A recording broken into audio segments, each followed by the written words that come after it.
Okay, I already made a video about my Tascam DA20 Mark II digital audio tape, but today I'm actually gonna show you how we are recording music with this device. So for all of you who've never heard about digital audio tape, that's a ordinary cassette tape, which we have here, and digital audio tape looks actually something like this in comparison.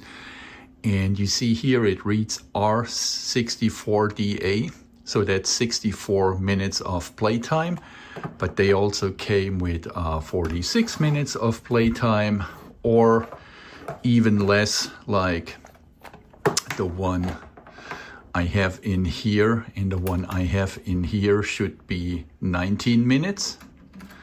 Let's just get that out. And so you see this one, and that's the one we are using to tape, is for 19 minutes of playtime. So, but before we record, I actually have something like this. It's called a cleaning cartridge, and this one is from Sony. So let's take out the tape which we are recording later. And I'm sorry, I have to film that by hand, so I'm not using like a tripod or whatever for this video. And now you see we have a top loader. So we put it in like this direction. And I've never used that cleaning tape before. I reckon we just press play, and hopefully it works. So we see it works. And this one says it has 5 meters or 16 feet. So this should be pretty fast done, hopefully. And as you can see, we were hitting play here. And again, we are working on the cleaning cartridge right now. And I am not sure if we are supposed to let it run through or not. What does that one say here? Actually says nothing much about the cleaning cartridge. I do not even recall when I bought this one. So it says the cleaning cartridge should be used every 25 hours. The drive automatically identifies the tape as a cleaning cassette, then load and runs the tape. After approximately 10 seconds, the cassette will eject automatically. Actually does not. So let's stop it, take it out. Maybe it runs longer. So this is how that cleaning cartridge looks like, which we do not need now. Now we are putting in again a cartridge where we can record 19 minutes of music. And let's put that in again. So we are actually recording from CD. I've already prepared a CD here, and you can see we have 44.1 kilohertz. That's important for the quality. And we have actually a dial here for the recording mode, which reads 32K and in brackets LP, and I guess that means long play. Maybe it's moving slower than the tape, I guess. Then we would have 48K, and we are using the 44, which you see here. We are recording digital, of course, and you see that here, the red one, it's called Coax. So we are using a Coax cable. Okay, so that's behind the machine, and here you see clearly the two Coax cables, which are a little bit different to the RCA cables. So we have a coaxial digital cable coming in here and one going out here. So for the Coax cable coming in, that comes in from a CD player, and then the Coax out actually goes to my receiver here. And you see here we have the CD player here, and we are playing a CD now directly from the coax cable to the digital audio tape.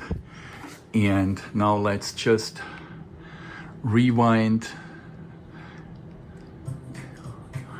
And that should be a royalty-free tune, which we have here.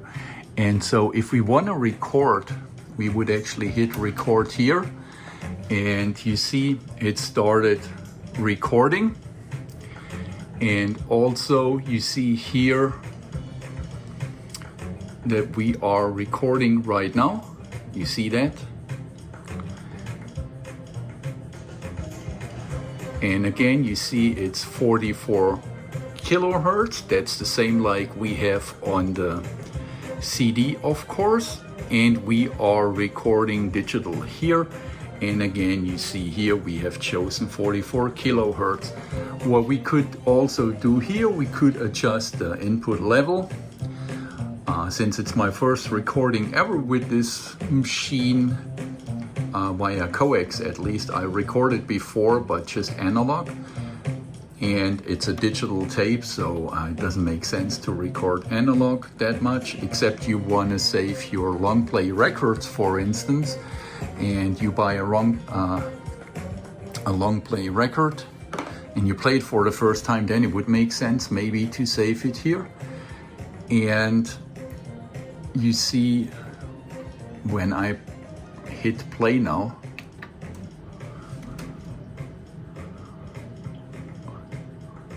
we are recording now.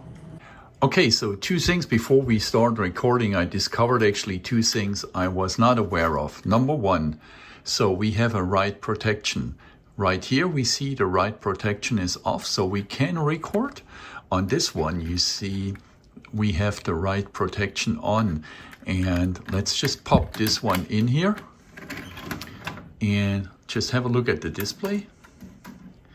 Okay, looks good here, right? And we could actually hit record. Now, let's get this one out and now pop in the one with the write protection real quick, which should be this one. And we should see, hopefully, something changing here. And you see here, it now reads DA, whatever DA means, but that tells us we have a write protection, so we cannot write on this one. And again, the difference here, you see here, it's enabled the write protection, disabled.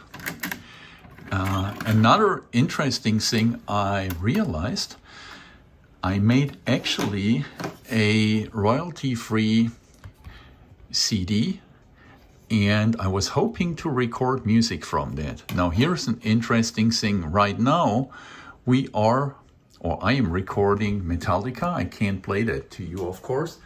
And you see it's also 44.1 kilohertz, and I could actually make a digital copy for my private use, which I'm not doing, but just for the purpose here to show you how the recording works.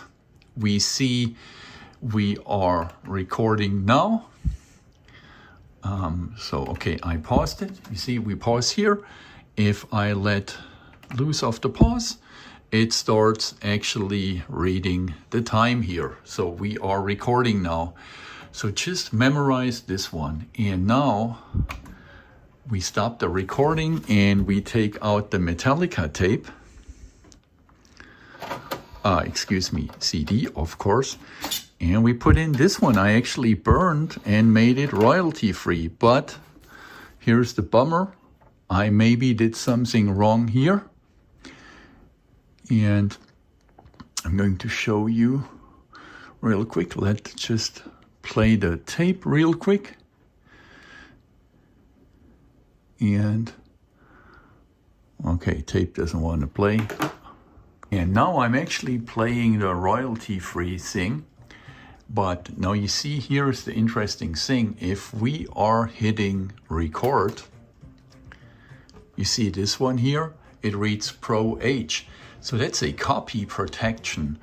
It's funny since I actually, just for the purpose of this video, was choosing royalty-free music, which I got from the internet, and somehow it reads a copyright protection here. And that's because we are coming in digitally. If we would go in here with the same CD analog, which makes no sense because we want to record digital, we could override the copy protection, right? So apparently I can make a copy of my Metallica CD if I choose to do so, which I'm not gonna do, but just for the demonstration I showed you. But apparently here we have something, it realizes, hey, there is a copyright protection, which means it's just not recording. Whatever I do here, you see, it's not running here, it's not recording. And let's just pop in, I'll just show you with a tape, which CD, which we can record what's changing here. Okay, so long story short, I actually tried to play the file via USB.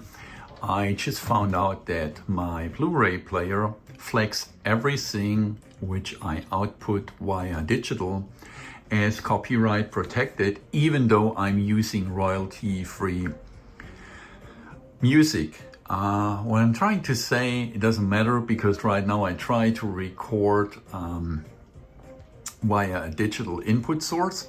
So that's a video for another time where I am recording that sound. Now, to be honest, I'll try it with the Metallica CD, and that worked fine. And what I can confirm, that the digital recording here is 100% like you would have on your CD or DVD when you play the music just from a not copyright protected media. Astonishingly, it plays an ordinary CD just fine, or accept an ordinary CD to be recorded fine. So I need to find out why I have a copyright protection when I'm actually using my own CD with copyright-free music. That's a little bit odd, but it's just a Tascam realizing, hey, it's flagged by the DVD player as copyright protected, and so you cannot record it. I have no issue with that, but we can also override it if we would record it from the CD player analog.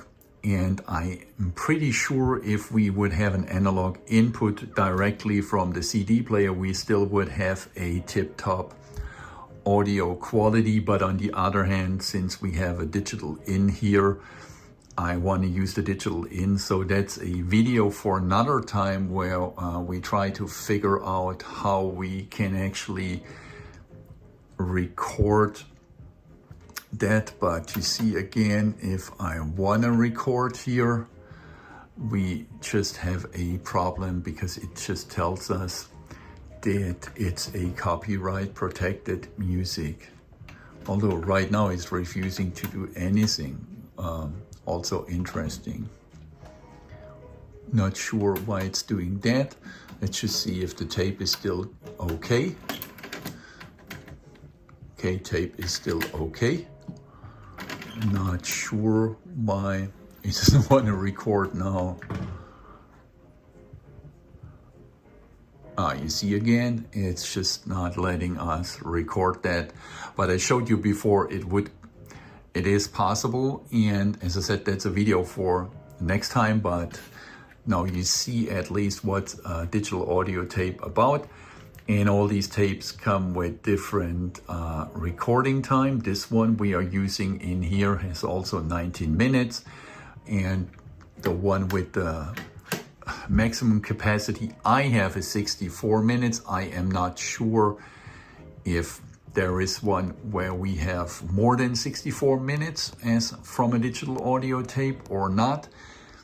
And thanks for watching, and within the next weeks I want to do a more in-depth dive in with this device. Then I'm gonna find out. gonna find out what all of this means here, like the mode. I do not know. You see here, if we change the mode, it reads A time, P time, RAM, or it goes away. Then we can reset the counter cool, and then we can set a margin here, and that seems to be like a decibel margin.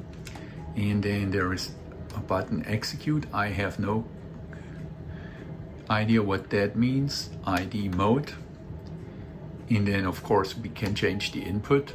Like you see here, this would be analog now, and now we have coaxial. And funny enough, if it's just showing me 44 here, I guess that's automatic from the coaxial input here. Let's just see, let's change the input real quick. Yeah, you see, so the on the analog side, we can actually say, okay, record in 32K, record in 48K or 44. But once we let's just swap it to 48, but once we hit the coaxial, it automatically senses like the CD quality to 44 kilohertz. So lesson learned here. Apparently we could set a timer here as well, which I do not even know how to do, and it was able to be operated with a remote control, which I do not have. Maybe for the next video I find a code, because I have a universal remote control which I could program, where you could punch in a code for a device, and then you could use that remote control to use it with this device. We shall see. And that's it for today.